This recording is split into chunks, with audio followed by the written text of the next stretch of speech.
Mais um dia da semana e mais um programa que essa semana é todo dedicado ao traço de caráter. É verdade. Qual é o seu tipo de corpo e qual é as suas características do seu caráter? O que uma coisa tem a ver com outra? Esse é assunto para Egla Alves, a nossa psicóloga de plantão, que fez assim a gentileza de vir aqui trazer esse assunto tão incrível. Egla, desde quando nós começamos a falar sobre esse assunto, eu fiquei super entusiasmada. Eu estudei muito sobre o assunto. Claro. Mas eu confesso que desde quando eu te entrevistei aqui, no primeiro dia da semana, eu fui ficando cada vez mais envolvida nisso. Porque nós olhamos as pessoas nas ruas e elas têm um padrão, não é? Então nós já falamos aqui primeiro o que são os traços de caráter. Quem não assistiu pode ir assistir o programa anterior. Nós já falamos sobre os esquizoides, nós já falamos sobre o traço oral, por falta e por excesso. E hoje nós vamos falar sobre dois traços. Hoje nós vamos falar então sobre os psicopata e masoquista. Avise já, não se assustem com os nomes, porque como nós temos vindo a explicar nos outros programas, estes nomes não têm propriamente a ver com a ideia de masoquista e de psicopata que nós já temos pré-concebida, nem têm nenhuma relação com outras perturbações de personalidade. São os nomes que Reich, que foi o criador desta teoria, deu na altura a cada uma das fases de desenvolvimento do tipo de caráter. Muito importante dizer que essa teoria foi desenvolvida em 1930 e cada vez mais faz sentido na nossa vida, não é? Quando nós vamos procurar na internet, tem imensos assuntos sobre isso. Eu confesso que eu fiquei impressionada com tanto. E a Egla veio aqui para trazer um pouco mais de autoconhecimento. Isso é muito importante, que a gente consiga perceber quem sou eu, quem é a pessoa que está lá ao nosso lado e como é que nós podemos minimamente lidar com essas situações e com esses traços de caráter. Exatamente. Né? E perceber que muitas das crenças que nós temos não são únicas, não nos pertencem só a nós. Há muita gente que tem crenças semelhantes e que vive as mesmas dores que nós. Já que falei em dores, cada traço de caráter tem uma dor existencial, ou seja, tem uma dor que o acompanha e que vai aparecendo cada vez que temos um determinado sentimento que tem a ver com cada um dos traços de caráter, mas também cada traço de caráter tem um recurso, tem uma coisa em que ele é único e em que ele é maravilhoso, perfeito. Como tudo no mundo, não há nada que seja totalmente ruim nem totalmente bom. Exatamente. Se por um lado nós temos aqui as características que podem parecer ruins, não é? E que trazem aqui uma característica no nosso corpo também, que foi o mote principal dessa entrevista, nós também temos os recursos e é aqui que nós queremos mostrar para você o que você tem de melhor. Vamos fortalecer isso, não é? Exatamente. A ideia aqui é que nós, ao conhecermos os nossos recursos, vamos conseguir também fazer com que as nossas dores existenciais não estejam tão presentes e vamos conseguir lidar melhor com elas. A ideia aqui também é nós percebermos que todos nós temos todos estes traços de caráter. São 5, todos temos os 5 traços de caráter, só que temos 2 ou 3 predominantes. O que é que isto quer dizer? Quer dizer que se eu posso ter todas estas dores, eu também tenho todos estes recursos. Eles podem não estar tão desenvolvidos. O principal do meu traço de caráter vai estar desenvolvido, mas os outros podem não estar. Mas quer dizer que eu tenho isso dentro de mim e que eu posso trabalhar isso.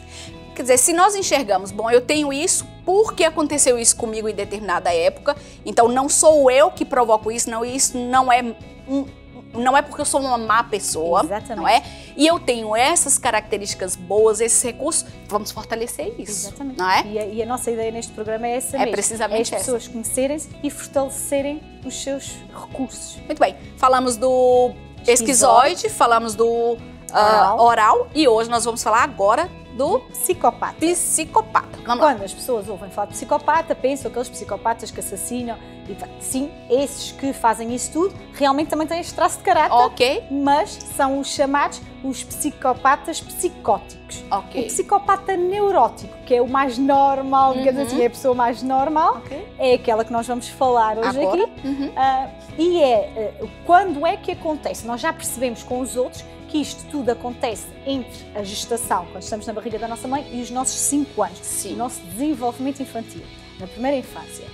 Agora vamos perceber, já percebemos também com o esquizoide que aconteceu ainda na barriga da mãe, percebemos que o oral que já foi no passo a seguir, a amamentação, e agora vamos perceber aqui com o nosso psicopata, qual é o passo seguinte, a criança começar a andar.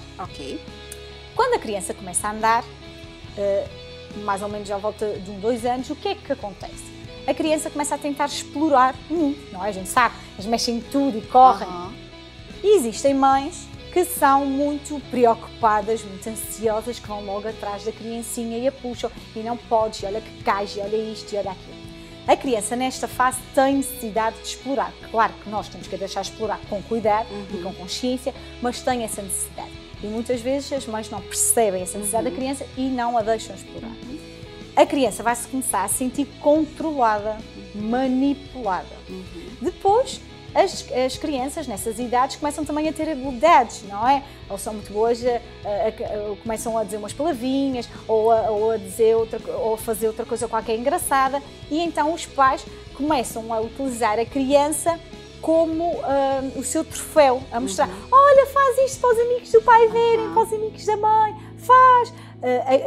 Vão estimulando a criança e ela vai percebendo que o mundo anda à volta de trocas. É uma negociação constante, ou seja, os meus pais só gostam de mim e só me valorizam quando eu faço alguma coisa para eles. Quando eu faço uma coisa que eles não querem, eu sou quase castrada, reprimem-me, estão-me a dar na cabeça. E o que é que a criança sente aqui? Sente, a dor dela é a manipulação. Esta manipulação não é manipulação que nós conhecemos o termo propriamente dito, porque uma criança, os pais não estão a manipular a criança. Claro. Mas o que ela sente é que a manipulação neste sentido é no sentido da troca. Eu, para ganhar carinho, atenção, afeto, eu tenho que dar a alguém troca. Então, eles, o que é que começam a fazer? Negar completamente o sentimento. E o mundo e a vida passa a ser um grande balcão de trocas. Eu só dou para receber. Quando vou receber em troca. De receber. Engraçado nos adultos, estes são aqueles adultos que têm muita dificuldade nas relações amorosas porque eles querem receber o amor, mas não conseguem dar o amor verdadeiramente. Essas são aquelas pessoas que jogam na cara, que ela te dá alguma coisa e depois ela tá sempre cobrando.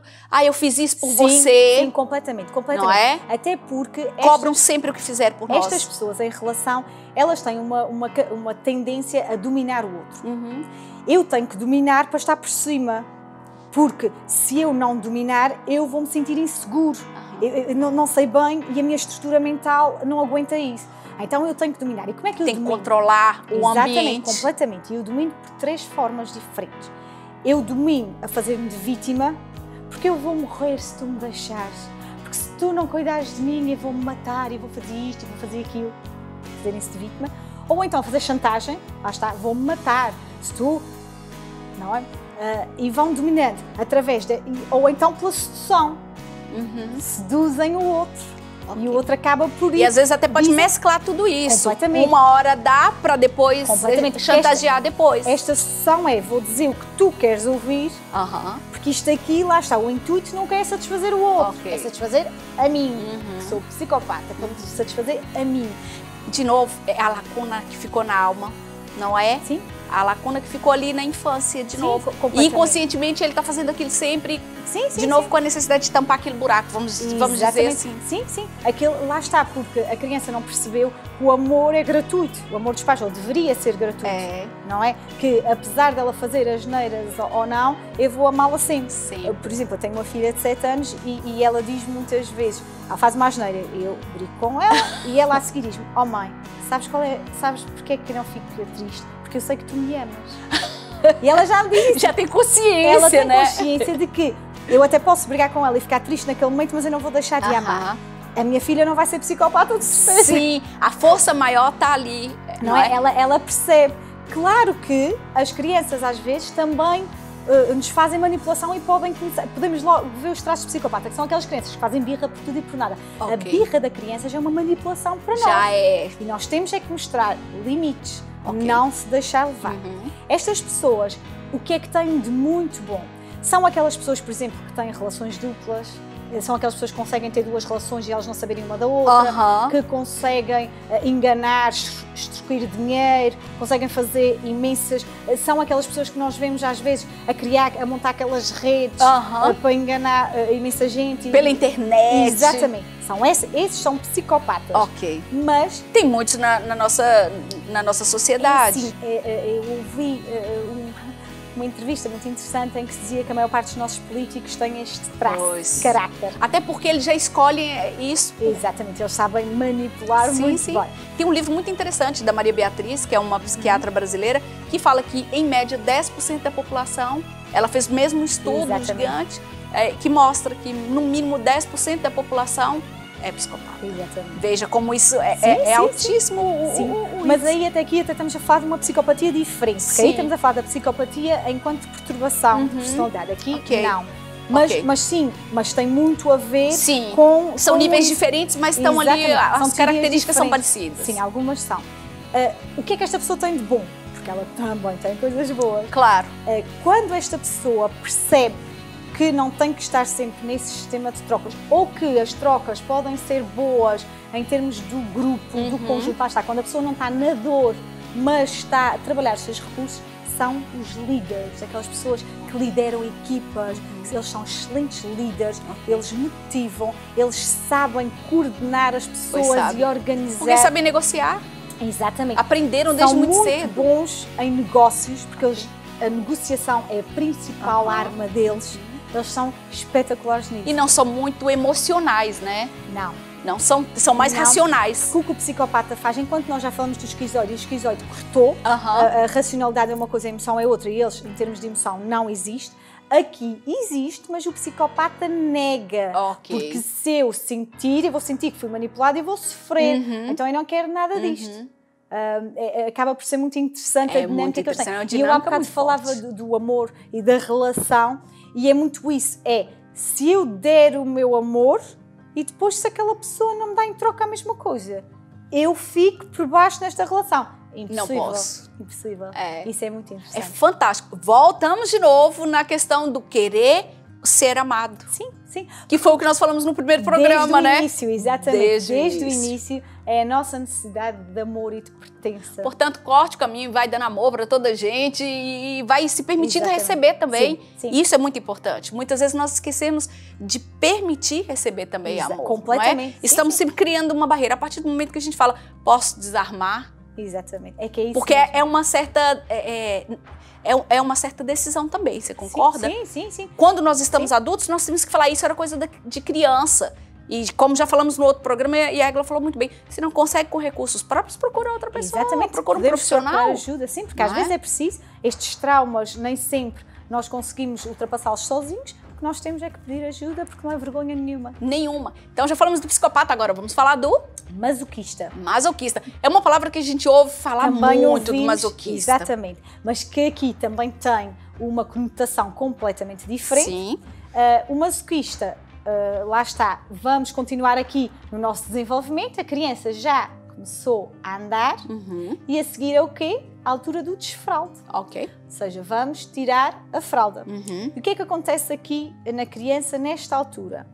Tem uma pessoa que a incentiva a deixar a fralda, vamos deixar, tu consegues, ótimo, e vamos vestir a cuequinha, e depois tem outra pessoa que a castiga por a criança fazer alguma coisa nas cuequinhas. Porque ainda não conseguiu o controlar. Objetivo. Nós sabemos que as crianças, quando começam a usar a cuequinha, que às vezes não controlam, e que é normal, lá está, mais uma vez apelo às mães e aos pais, é normal, porque muitas vezes faz-se isso. A criança faz e a gente acha, se eu a castigar ela vai aprender. Não é preciso castigar, porque quando a criança faz e é castigada, ela sente isso como uma humilhação.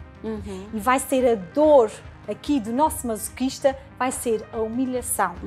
Ele sente-se humilhado quando faz alguma coisa nas cuequinhas, principalmente as fezes, porque aí é quando as reações são piores, e a criança vai sentir que é humilhada sempre que isso acontece. Tem duas coisas super importantes de falarmos aqui. Primeiro, que as fezes é algo dele, né? Saiu de dentro dele. Exatamente. Uma criança não entende que aquilo é sujo ou que pode ter germes. Uma criança entende. É uma parte minha que está sendo negada pelas pessoas que eu amo. Exatamente. Não é? Então, tem que ter muito cuidado e ver, de repente, dar tchau pro cocó, ir junto, jogar fora, criar estratégias. Isso é muito importante perceber. Porque o que a criança vai perceber é se é sujo e mau o que eu deito fora através dos meus esfínteres, também é sujo e mau tudo o que eu deito fora com a minha boca. É isso mesmo. Então, palavras, tudo que sai de mim, pensamentos, ações, tudo o que sair dela, ela vai achar que vai ser humilhada por isso tudo. É isso mesmo. Então, os masoquistas, quem são em adultos? São aquelas pessoas que acumulam lixo emocional, ou seja, calam-se. São aquelas pessoas submissas, que são aquelas pessoas que aceitam tudo. Aceitam as regras sem dizer nada, aceitam tudo sem reclamar e nós achamos, ai que pacífica que esta pessoa é. Não é, porque ela por dentro é um turbilhão de raiva. Uma panela de pressão. Completamente. E muitas vezes acontece uma pessoa destas explodir por uma coisa mínima e nós dizemos, que horror, tiveste uma reação tão explosiva, faça um acontecimento tão pequeno. Só que é assim, para a pessoa que viu de fora é pequeno. Para a outra que estava lá dentro, a panela já estava cheia e aquele foi o limite. São aquelas pessoas que, de repente, matam o vizinho e, de repente, toda a gente da comunidade fala como é possível, era uma pessoa maravilhosa. Tão calada, uma pessoa tão trabalhador, porque depois estas pessoas, em termos de recursos, são extremamente fortes e são pessoas que agregam à sua volta, são pessoas que são muito minuciosas. E o corpo, como é? Ai, o corpo. O corpo aqui do nosso masoquista é quando nós retemos, o que é que fica? Fica compacto. Músculo. Exatamente. Então são aquelas pessoas que nós vemos que são quadradas, que é tudo músculo, que tudo, enquanto o oral é molinho e o oral pode ir para o ginásio e fazer imenso treino e nunca vai endurecer. Obrigada por me lembrar disso, né? É só uma comparação. O nosso masoquista... Bem-vindos a essa vida. O nosso masoquista já é durinho, sim. Ele é todo compacto. Também masoquista não queria ser. Uma coisa muito engraçada, o rabo metido para dentro. Ok. Aquelas pessoas que a gente diz, nem sequer tem rabo. Ok. E isso acontece. Quer esconder. Não, é a contenção. Porque a criança aprendeu a conter as fezes com os músculos do rabo. E como teve que conter, ela aprende isso e a sua estrutura vai ficar lá marcada. Então são aquelas pessoas que a gente diz que não têm rabo. Sim. Corriqueiramente, digamos assim. Eu falei aqui sobre os dois pontos e um deles também é muito importante saber que cada criança também tem o seu tempo. Sim. Então, muitas vezes os pais olham e falam, mas já tem 3 meses, 4 meses que eu estou tentando tirar a fraldinha e ele ainda não conseguiu. Cada criança tem um claro tempo. Não existe uma regra básica para cada um. Então, é importante que a gente perceba que precisamos de paciência, precisamos levar essa fase com muito cuidado também. Sim. Com muito cuidado. Veja o que acontece. Todas as fases têm que ser levadas e aqui o que tem muito que estar... respeito, né? Exatamente. É a paciência que os pais têm que ter e respeitar o curso natural. A natureza, exatamente. Do seu filho. Porque é isso, cada um vai ter um ritmo diferente. Aquelas mães, então, que se intitulam, eu sou extremamente escrupulosa, tudo meu tem que ser muito limpo. É um perigo nesse sentido. Sim. E as mães masoquistas são mães dominadoras. As mães de masoquistas são mães que foram dominadoras. São aquelas mães que a criança não pôde errar. A criança não podia abrir a boca, a criança tinha que estar perfeita, tinha que estar limpa, tinha que estar arranjada, não podia espalhar brinquedos, não. Então, lá está, eles aprenderam a conter-se a vida toda. O que é que eles são depois? Muito atentos aos detalhes. Porquê? Porque, como eles tiveram que estar sempre atentos para ver se diziam ou faziam alguma coisa que não pudessem, eles tornam-se extremamente atentos aos detalhes. E depois as pessoas acabam por gostar muito deles e eles acabam por ser bastante empáticos. Apesar de até serem pessoas reservadas no sentido de não mostrar sentimentos, porque também não sabem como é que isso vai ser recebido, não é? E o que é que eles têm mais medo? É do que nós já falamos, que é a humilhação. Da humilhação. Da dor deles. A dor é a humilhação. Então, eu não faço nada em que me possa sentir que vou ser humilhado. Ou então reage logo antes de ser humilhado. Estas explosões que a gente não sabe porquê, mas é porque a pessoa já engoliu tantos sapos que a gente diz, já andei a engolir sapos, a pessoa já engoliu tantos sapos, já teve ali. E depois são aquelas pessoas que a gente vê que parece que o corpo delas está sempre em tensão, que elas estão sempre lá está, à espera de onde é que vem o ataque.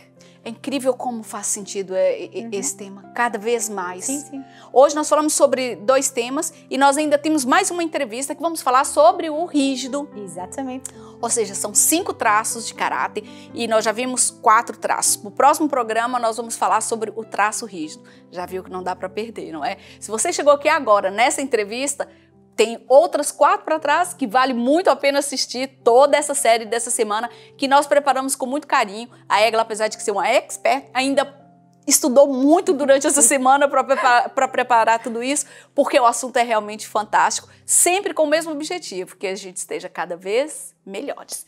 Até o próximo programa.